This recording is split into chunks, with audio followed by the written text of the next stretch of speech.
Greetings humans! Hope you're all good and well out there. In this video I'm going to be going over what I deem the top tips in First Descendant, which should be of use to experts and beginners alike.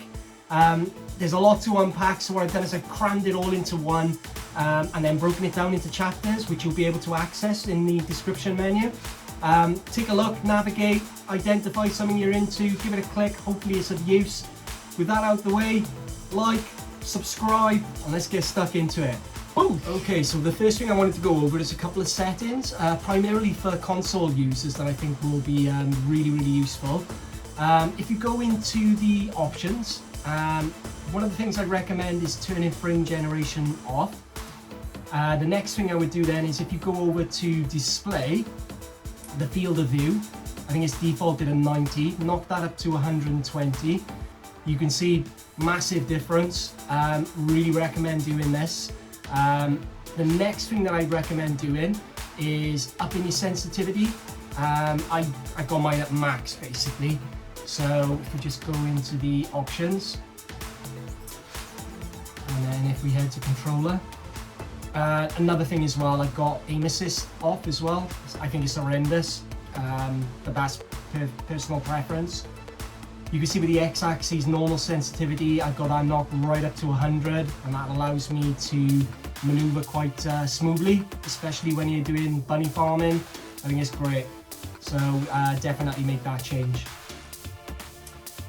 Next, let's go into the consumables. I hear a lot in the comments of people say, oh, the consumables are it's just messy, it's just cluttered, I don't know, trying to find stuff. Literally to the left of the screen, you've got a broken down set of tabs that just makes it super easy to navigate. So people forget that this is here. That allows you to break it down, so you've got your enhancement materials, core materials, basic materials, amorphous materials, and miscellaneous. So yep, it's there, just got to use it, and that will make your life a lot easier. If you see the tab here, event, this is where all your new dailies and seasonal bounties go. I didn't know it was there. Fortunately on this occasion I got them all, but you can see just from a drop down list of what kind of rewards you can get. So click on that events tab, mark it up as an objective so you've got it on your screen. But yeah, I was completely unaware this existed. Next up on the map, if you click R3, you'll see the difficulty level rewards. This is mainly for reactors, but you can get components here as well. So if there's something that you're particularly focused on, it'll give you the destination where it is, if it's available that particular week. If not, if you click on all rewards, it will show you the schedule. So if there's a toxic tech reactor that you're after with general rounds, you can see when that's next going to be in the schedule. So again, a lot of people don't know this is there. Definitely make use of it if you're trying to get the best out of one of your descendants or multitude of descendants. Okay, so next up I want to talk about mastery rank. There's quite a few people that still don't understand how to level up the mastery rank, and there's actually 3 factors that you can gain experience to this. What that will enable you to do then is once you get a mastery rank, you'll unlock certain benefits, which you can see up on screen now. You could do this currently all the way up to mastery rank 30. I think 26 or 27 is the highest you can currently get to this season, but you'll get access to that. How do you get the XP? Quite simple really. Every weapon in the game, once you've leveled it up once, you'll get XP while doing so. The same applies with your descendants as well. For the weapons, if you go into the weapon list, you can scroll through and see exactly what you haven't leveled up yet to 40. And a quick tip as well, if you've got multiple copies of the same weapon, this applies to ultimates as well. Fill up all the slots, get more XP. Next up, of course, the descendants as well, so checking to see which descendants you haven't leveled up. Every single descendant will give you XP, but only for the first time leveling it up to level 40. Last up, you can see here as an example on one of the missions, you've got to the right there under main rewards, 200 mastery rank XP. It's not a lot. Not a lot of people tend to grind those out for mastery rank. They just focus on weapons and descendants. But they're the 3 ways you can get stuff. In case you didn't know, with your reactors, you can actually enhance them as well to get more skill power. You can do this over at the Workbench. So pretty straightforward. You just go to your Workbench, go to Reactor Enhancement, select the reactor that you want to do. You can max it up twice. The required item for this is your precise ion accelerators. Get that enhanced, get the additional skill power. Jobs are good. Okay, next we'll talk about farming. So to start off, let's talk about the external components. Each external component can give you 2 types of modifier, which can really help you throughout your development in the endgame.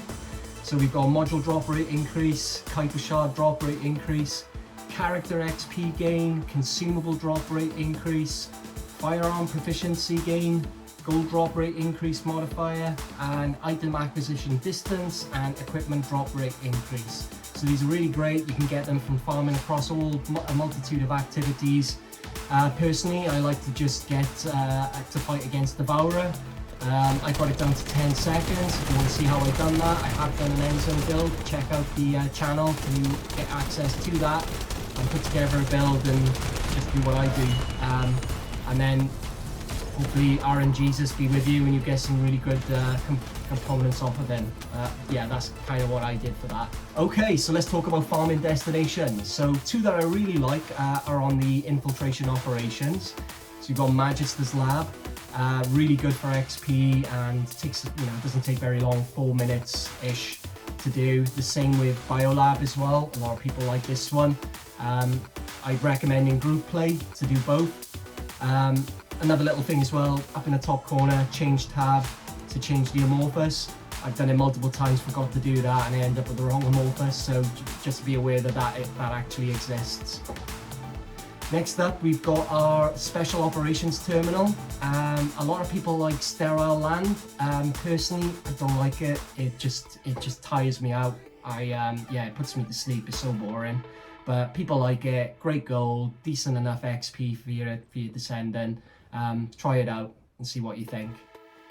Okay, so the Fortress defense line. I like to do this with Valby. So if you have a Valby character, then great. If not, you should see a Valby in public play.